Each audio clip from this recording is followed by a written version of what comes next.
Tonight, on the housing edition of Hotty Toddy News, 1 year into a pandemic, Oxford has a new need for affordable housing, and the housing market is having an unexpected response to the pandemic. Plus, community housing is preparing for the new leasing season. From the School of Journalism and New Media on the campus of the University of Mississippi, this is Hotty Toddy News. Good evening, and thank you for tuning in to this special housing edition of Hotty Toddy News. I'm Tyler McDowell. For a lot of businesses, the COVID-19 pandemic has been detrimental to sales, but the real estate industry has seen otherwise. Reporter Grayson Ashmore spoke with real estate agent Lee Pittman to get more information.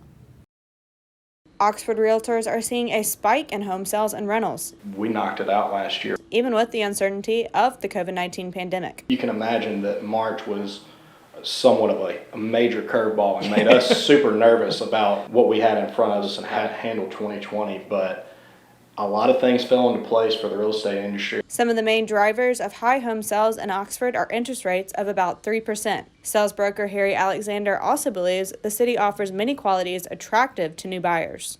There's so many things to do here, and so it really makes Oxford a magnet for a lot of different people seeking different needs. Some of these needs include getting away from COVID-19 hotspots and cities with high crime, while getting closer to top-rated school systems and college sports. Although the homeowner market is booming, landlords selling college housing are not experiencing the same trend. We have certainly seen a lot of vacancies in purpose-built student housing, but our real estate market as far as home and condominium sales has actually been really good. So good, the inventory of housing for sale has been really low. If we can get inventory going, if we can get supplies here for builders, then it really is off to the races. Realtors say it's one of the best times to go out and get a new place. If you want to look at local listings, you can go onto their website at ccmoxford.com. Grayson Gordon, Hotty Toddy News. Residents have long struggled to find affordable housing options in the community. The current pandemic has increased the strain on low-income residents, but the community is fighting back. Madeline Nolan has the story.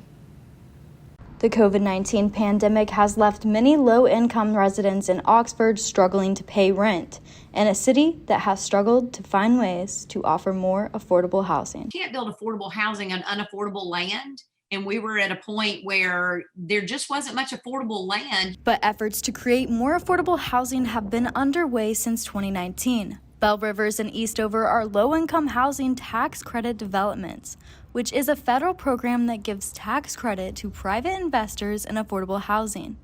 The city has partnered with local housing developer Stuart Rutledge of Rosedale Corporations, who built Belle Rivers, to try and tackle this issue. Partnered with them and found ways to make their development more cost-effective.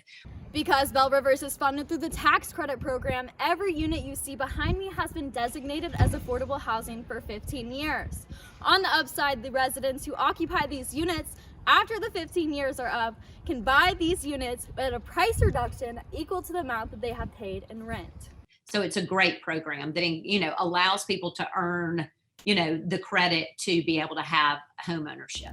Belle Rivers is in phase 2 of the development plan, adding 43 units to the 96 available units of affordable housing. But with the pandemic, those residents are struggling. In response, Lou Home, an affordable housing nonprofit, partnered with Interfaith Compassion Ministry to start a GoFundMe to help residents of Belle Rivers make their rent payments. What's basically like a mutual aid effort, right? The idea that we're all sort of invested in each other's well-being, that like folks who live in Belle Rivers are members of our community, and folks who have resources can, help each other kind of pull through. $4,000 has been raised on GoFundMe and an additional $4,000 from other donors. But Dr. Rebecca Marshall says more is needed. If we have folks living at Belle Rivers who lost their jobs months ago and are behind several months of rent, that money doesn't actually go that far. If you'd like to donate to help Belle Rivers residents, visit the GoFundMe page, Lou Home Rent Support. For Hotty Toddy News,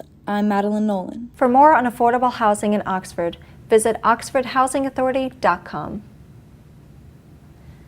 In the last year, apartment complex owners are facing new challenges with more students not attending class on campus. Students are saving money and living at home, and now apartments that were once full are nearly vacant. AJ Norwood has more. Life as a student amidst a pandemic has been one like no other.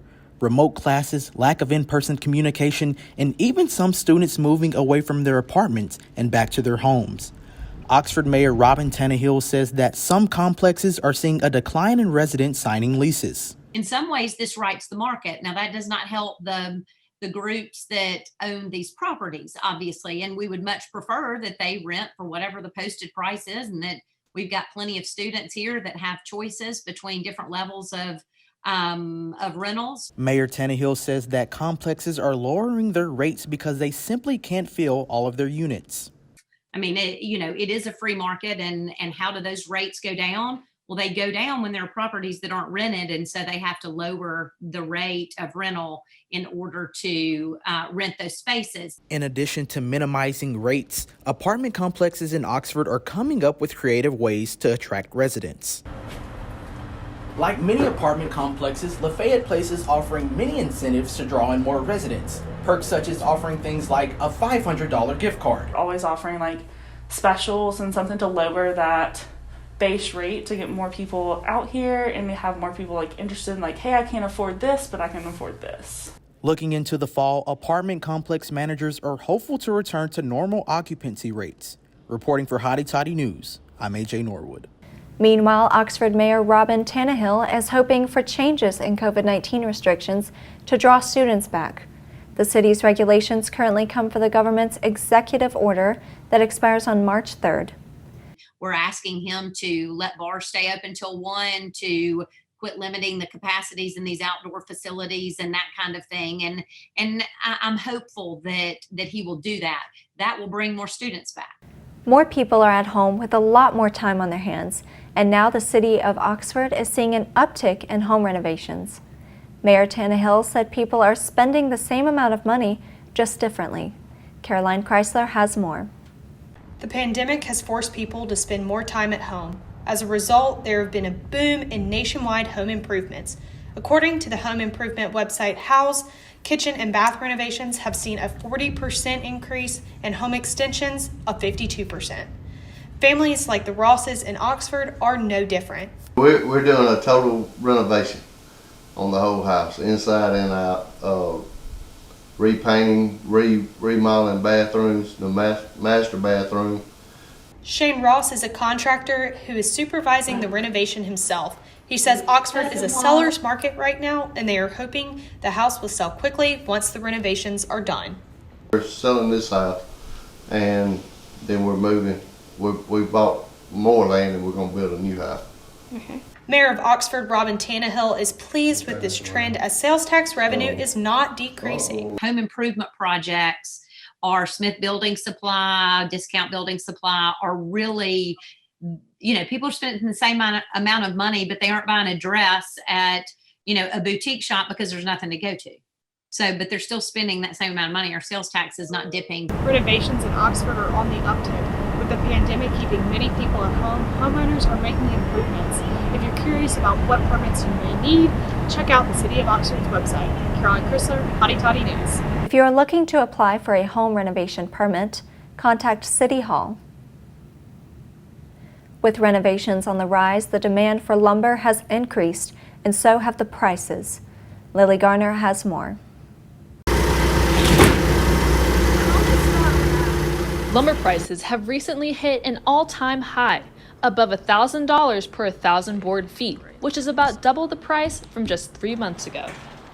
CNBC reports that the demand for housing, low interest rates, and a boom in home remodeling pushed these prices higher and higher. Sometimes those people, when they have a chance to make more money, are not going to work, and I'm sure there's a lot of them that actually were terrified by the news that everybody was going to die. After speaking with Smith Building Supply employee Peter Patterson, we found that suppliers don't even want to price lumber at the price that lumber mills are requesting. These prices have been affecting many landowners who decided to build homes from scratch.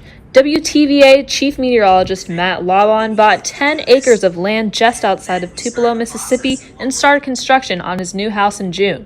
What started as a great idea at the time for Laban quickly turned into a pricey nightmare. Then we started the process and lumber went to the price of gold. You know, the big pieces of wood that they put on before they, put brick and stuff like that on there, that sheathing has gone from where it was, $10, $10 a sheet, to in some cases, it's now, close to $30 or more. Once the foundation was finally laid and walls were ready to be built, the prices of lumber doubled, so Laban held off on purchasing lumber. Into December, you start doing the Christmas thing, you look up and you're like, wait, lumber shot up again? I thought it was going to keep going down. With the current cost of lumber, Laban is expecting to pay $30,000 more to build his home. Laban checks the prices daily through his stocks app with the hopes that the market will go down. Lily Garner, Hotty Toddy News. Another industry experiencing high demand is the furniture industry. Chauncey Taylor spoke with the owners at Something Southern, who said their business is thriving during the pandemic. Due to the pandemic, by the end of last year, total furniture and home furnishing store sales nationwide were 11.3% lower than they had been in 2019. Oxford residents were no exception to this sudden shortage. Tanya Knight says the process has been harder now than it ever has been. Well, it was really difficult this year, especially with COVID, because we weren't able to buy things that we needed. The stores were completely understocked, so I couldn't go just in the store and get it off the shelf. And then when I went to the furniture stores, they were low on their inventory because of the shipping products. Owner of Something Southern Furniture in Oxford, Mississippi, Mark Hughes, devised a solution to this issue. His store was low on inventory as well, so they started selling display items off of the floor. This proved to be such a good idea that sales actually went up as much as nearly 20% for a record sale. Even though we didn't sell any for 6 to 8 weeks, we ended up the year stronger in 2020 than in 2019. They had record sales last year, and so people nationwide are buying new furniture. The coronavirus pandemic has caused many problems and setbacks for many companies all across the country. Luckily, companies like Something Southern here on the square has overcome these issues and are back at full-fledged. This has been Chauncey Taylor, Hotty Toddy News. While Airbnb has seen a major decrease in demand as people are traveling less. Airbnb host RJ Morgan spoke with reporter Grace Marion about his experience. COVID-19 travel restrictions have affected tourism around the globe this year, and for a town like Oxford, this has meant a steep decrease in visitors. Airbnb host and local RJ Morgan says that his rental property had guests for over 120 days in 2019, as compared to under 40 in 2020. The only people that are still coming and visiting are out of necessity. You've lost all of the ones that were there to do fun stuff. Morgan says that most of his visitors since the start of the pandemic have been parents. May or June, I can't remember. I want to say there was a week or two there where I had 2 or 3 guests who were coming to town specifically to move all of their student stuff out of the dorm or apartment that they were having to move out and return home for the durations. In 2019, the lodging tax brought in well over $400,000, but in 2020, it brought in just under $300,000. Despite this setback, Oxford Visitor Center Executive Director Kenny Ferris says that since students have returned, things have begun to slowly recover. We're tracking better than we feel like we would have been. Airbnb has expanded its business during the pandemic, in part making up for the lost tourism revenue by creating programs for long-term rentals and digital experiences, like learning to cook from a professional chef from home. For Hotty Toddy News, I'm Grace Marion.